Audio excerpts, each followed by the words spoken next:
Welcome back to Monterey's Marketing. Today we're talking about 5 things to know when building a social media marketing campaign. So our agenda, here are the 5 top most important things I would say, but there's other things that factor into this, of course.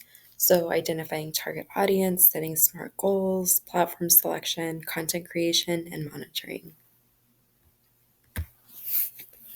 With target audience, you're going to kind of do a deep dive going back beyond the basic demographics. So beyond age, gender, and location, what are they interested? What are their values, their pain points, online behavior, and what platforms they're typically on. If it's younger, a group of, age group of younger people, you're probably going to go for Instagram, TikTok, something like that. If it's a little bit older, probably Facebook. But if you're a B2B business, most likely LinkedIn, because that's considered the probably most professional social media platform. And then when you do a target audience evaluation, you want to do market research. So, set up surveys, questionnaires, industry reports, data, look at those things. Competitor analysis, identify competitors, study their audience, who are they marketing to, who buys from them. And then data analysis, website analytics, CRM data. Competitor analysis is difficult. It's something that I specialize in because my background's in engineering, and different parts of our team specialize in different things. But there's a lot of really unique ways that you can do that. I know that I have a couple clients who work in malls, for example. One was a tea shop lady, and all you have to do is go to any other tea shop and, all right, who typically women are buying tea, typically not super, super young girls, maybe girls in college and older, but also like older girl or older people from other countries, so trying to figure out how you're going to balance that. But women are the primary target group with that. Data analysis, again, website analytics, so Google Analytics, your analytics dashboard on, I use WordPress and Elementor. It's probably the easiest to customize. I recommend it above other types of website building tools. With social media listening, you want to do social media monitoring and hashtag tracking. So that's all going to be on your social media dashboard, but you also have things like Sprout Social and stuff like that that will give you, different trending topics and analytic reports that might go beyond the basic Instagram dashboard. So setting SMART goals, you want to define clear, measurable goals. Make sure that all of them are specific, measurable, achievable, relevant, and time bound. That's what SMART stands for. For example, increase brand awareness by 20% in 3 months, generate 500 leads through social media ads, boost website traffic by 15% via social media referrals. So this helps a lot with tracking progress, measuring success, making data-driven decisions, and demonstrating the return on investment. So for us, this is, where is your money going and what is it doing it for you, basically. So if our goal is, social media marketing, a lot of marketing is difficult because you have to really use the first couple months to establish yourself. So that's, connecting with search engines and making sure they trust you, setting it up enough content to look like, hey, we're a real business. We've been around for a while. Because that, obviously builds trust and that's what you are going for.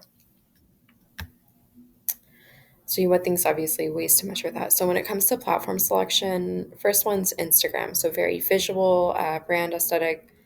200 million users are on it monthly. 500 million users watch stories per month. So, posting stories on there is very important. And then all social media platforms typically have a 1.8 to 2% average content engagement rate. So that's regardless of blogs, reels, stories, whatever it is. It's typically, not super high engagement rate. However, if you want to pause Instagram, we put up there our findings for kind of the preferred frequency of posting, how many times per week, how many real stories, details like that to help you rank a little bit higher. looking active is really important because it's like, hey, we are actively involved in our brand and concerned about, helping our customers. So you kind of also want to factor in how many followers you have. If you want to look at that at the bottom, that will give you an idea. With TikTok, it is high in organic search, trend driven, perfect for shorts, very engaging. People don't have a very long attention span anymore, so this one's perfect for a lot of different businesses. 2.5 billion businesses. They typically market or advertise on TikTok. So 6% better CTR than any other platform. So TikTok is good for, I guess, click through rates and conversions. And so I'm pretty sure I was supposed to put conversion rate on the screen. I just did not do that. 7.8% average content engagement. So a little bit higher engagement, but it is, something that you do want to see as a marketer. We also noted, daily posting time or how many posts you should post per day and week and kind of where to look for marketing trends. LinkedIn, the more B2B marketing, so more professional networking. This is 200% more engagement with content posts just because this is people looking for information. So you want to post informational things like articles, blogs, things like that. You don't want to just post a selfie of you and your friends. Not as professional as you would probably hope it is. But 7 hours minimum between each post on LinkedIn. Very important. It helps, recoup on the algorithm and get things moving. We have, or just adding that gap between time because most people go to work for 7 hours, 8 hours, whatever it is, and then they come home and then they're back on LinkedIn. Everyone's got work on their mind right before they leave and right after they come home, wrap up some stuff, and then spend time with your family. So 5.6 times more followers with consistent posting. So again, posting increases your following, your brand awareness. If you want to pause on these next couple, Facebook, this is also something we put notes on. 70% report higher return on their profits and stuff via Facebook ads compared to other social media platforms. And then there's, 54% of followers typically use Facebook just to research brands. YouTube's another really good marketing skill, really good marketing channel or avenue that you want to consider going down. 80% aim to explore brands. This is more helping and guiding your potential customers with your expertise and your advice. So with content creation, you want to focus on planning and research. So this is, defining your goals, selecting your audience, picking relevant topics. Then you want to move on to content ideation. So brainstorm ideas based on these relevant topics, based on who you're targeting the campaign to, the target audience. Choose the best formats. So who is your age group? What do they find most appealing? What do you think? If it's an elderly group, you might want to make the font bigger and more legible, easier to read.